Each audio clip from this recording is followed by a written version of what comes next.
Hi, my name is Sharifa. I'm a pharmacist. I'm going to show you how to use a nasal spray. Getting your nasal spray technique right is important as it helps you manage your symptoms better. It may take a few tries to feel comfortable using your nasal spray, but it does get easier with practice. There are lots of different brands of nasal spray. They are held and used in slightly different ways, so do check the instructions as well as watching this video.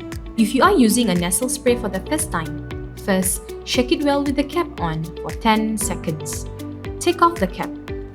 Hold the nasal spray upright, point the nozzle away from you, and press the button on the side or press the palm down. Do this until you see a fine mist of spray coming out. This means it is now ready for use. To use your nasal spray, first, gently blow your nose. Shake the nasal spray well. Take off the cap and hold the nasal spray in the opposite hand to the nostril into which you are going to use the spray. Tilt your head forward a little bit.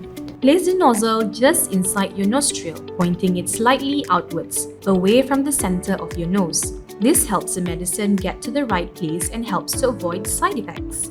Some brands recommend blocking the other nostrils with your finger. Press the button on the side or press the palm down and breathe in very gently through your nose. Don't sniff hard. Take the nozzle out and breathe out through your mouth. If you have been told to use a second spray, repeat the steps. Then, use the same technique to use the nasal spray in the other nostril.